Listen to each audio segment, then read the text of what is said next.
And a good evening. Once again, welcome to Roar Time. I am your host, Richard Holders, the color commentator for your Columbus Lions. On the show with head coach of the Columbus Lions, Coach Jason Gibson.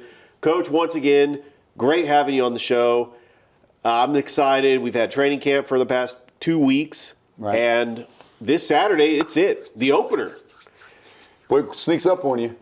I can feel the excitement in the air too, Coach. Well, I mean, from an operations standpoint, it's sneaking up on you. You don't want it to kind of get too fast. There's so much to do. But it'd be nice that hopefully for 3 hours once they kick the ball off, you don't have to worry about all the other things. So it's going to be a great game, man. It's going to be a great game. Now I'm looking forward to this upcoming 2022 season in the National Arena League. Up first is the Jacksonville Sharks, your longtime rival. Get to play them 3 times this year. And Jacksonville went 2-8 last year.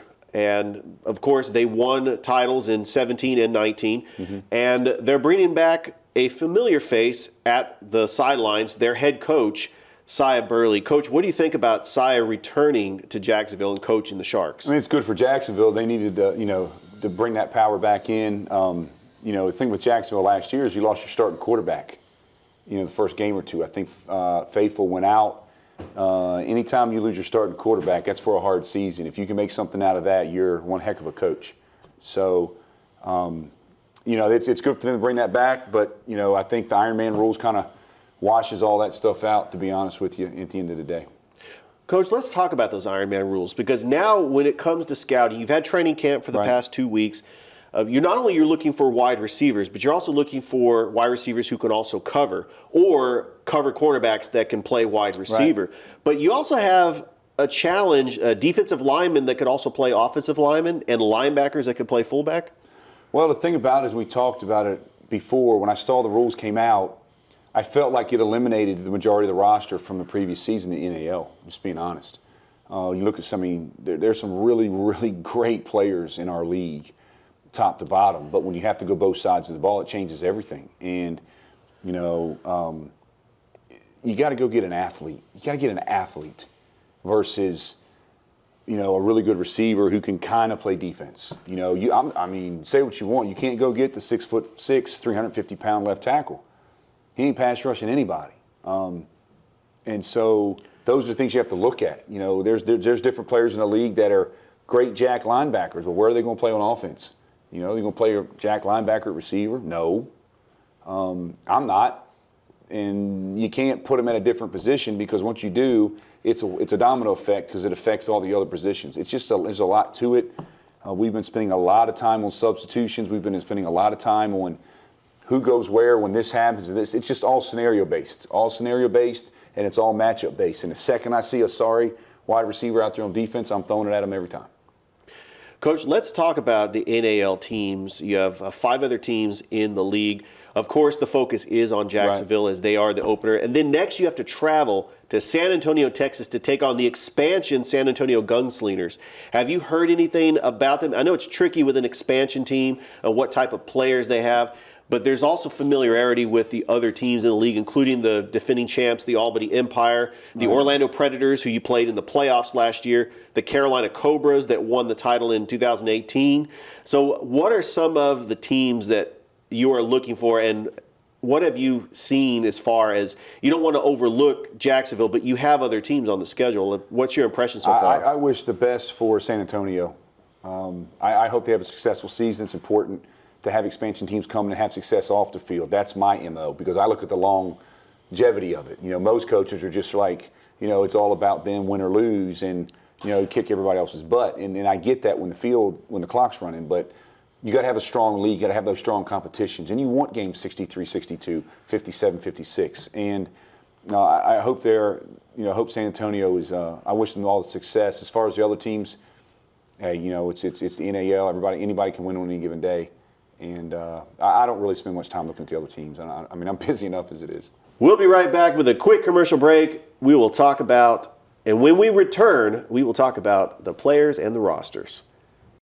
The Outskirts Sports Bar and Grill. Nobody does food like The Outskirts. Amazing wings, appetizers, baskets, and burgers. And Mr. Henry's Lunch Buffet is the best in town. All you can eat Southern cooking for only $10. Follow The Outskirts on Facebook for the latest on nightly entertainment, sports, music, and the best food in town. The Outskirts Sports Bar and Grill, corner of Veterans Parkway and Whitesville Road in Columbus. Oh, perfect timing. Come on in. It's just not cool in my house. It normally makes a noise. I don't know why it's not. Have to fix it? I can't believe it. You fixed it. Let's be honest, climate control's not that easy. We love what we do, and there's nothing better than a job well done. To be there when you need it most.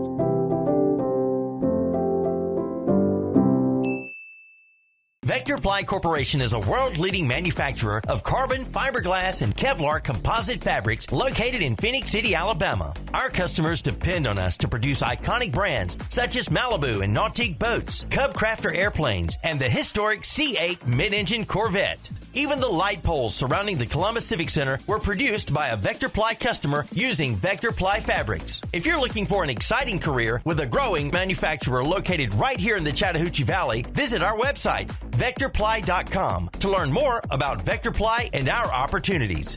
Welcome back to Roar Time. I'm your host, Richard Holdridge, the color commentator for your Columbus Lions. Here back with head coach Jason Gibson of the Columbus Lions. Coach Gibson, let's talk about the Jacksonville Sharks, your upcoming opponent this Saturday at the Columbus Civic Center. It's going to be a big event as we're going to have some tailgating. And right. The Lions have done a lot of things in the community. You want to talk about, briefly talk about what you guys have been doing? It was a very busy week. You try to get involved as much as you can, but, Wednesday we went to Vector Ply, which is Vector Ply Night, located right here in Phoenix City. It's a great facility. It's a huge facility. They gave a tour to the players. We were actually able to do that, the things that they do in that building, and that's right here in our backyard. They're so community-based. If you don't know what that is, you need to look it up. But Vector Ply is coming out, so we did that. And of course, today we went to downtown elementary and hung out with the kids at cafeteria for lunch. Tomorrow, Friday, we are going to go to Spring Harbor, which is an annual tradition where we take out their season tickets and hang out with the retirees at Spring Harbor, and then we got walkthroughs Friday night. And then Saturday, it's really just let's go kick some butt. But it's a busy week, and I hate to load so much stuff on the players. But getting the players out there, getting them involved, getting people to see their faces without the helmets, it's really important. It is definitely important. But you've had training camp for the past 2 weeks at Garrett Harrison Stadium, home Correct. of the Central Red Devils in Phoenix City. How are the sessions going for your training camp sessions? Up and down. It's a weird year this year. We had some no-shows. I had some injuries. You had to let some guys go, but it's definitely been challenges, I guess, to say. But that's football. You wake up the next day, you do it again, you figure out a way to win, you just keep on going. And obviously, with losing Peterson and some other key players this year for various reasons, you got to find a way to replace that, and we will. You always do. And then, I heard somebody say today, and I can say it again at the end of the season, somehow, some way, we just figure out a way and we'll get back to the championship game. Well, let's talk about your upcoming opponent, the Jacksonville Sharks, which you will face 3 times this year. You got to turn around in a couple of weeks. I didn't know it was 3 times. And go down to Jacksonville to face them. They went 2-8 last year.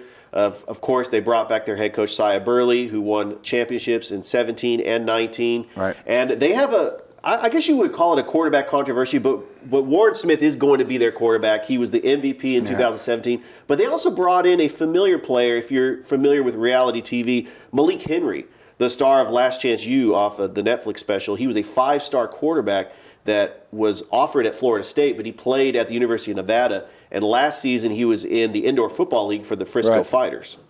Yeah, I don't know much about him other than watching him on TV. Warren's going to be the player. Warren's a good quarterback.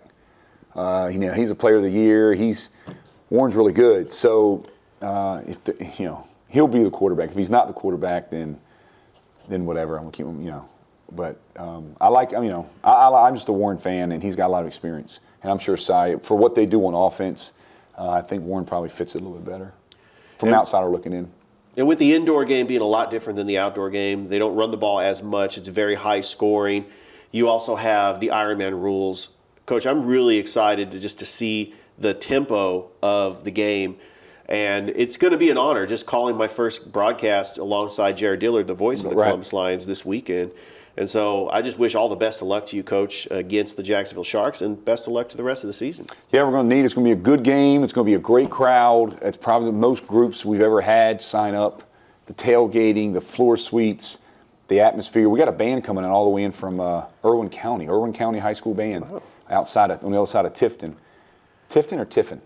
Tifton. I believe it's Tifton. I think it's Tifton. Tifton's in Ohio.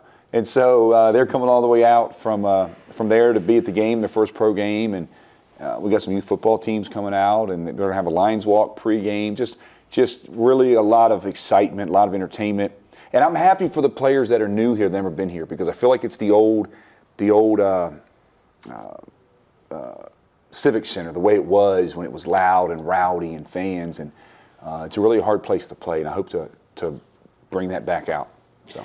And I also heard that Jacksonville, they have a very large fan base. They do. Great fan base. They pack 7,000 plus in their arena. And, of course, Jacksonville has the Jacksonville Jaguars. They are known for being a pro town, but they have a very good fan base, and they'll probably bring some fans up to the Civic Center hardest as well. place to play, by far.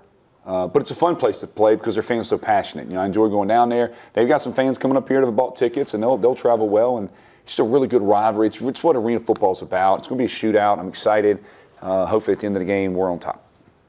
Well, I'm excited. I'm really looking forward to it, Coach, and just good luck this weekend. All right, that was head coach Jason Gibson of the Columbus Lions. Thank you for watching another episode of Roar Time. Stay tuned for next week as we will recap the game against Jacksonville. Hope everybody has a great night, everybody.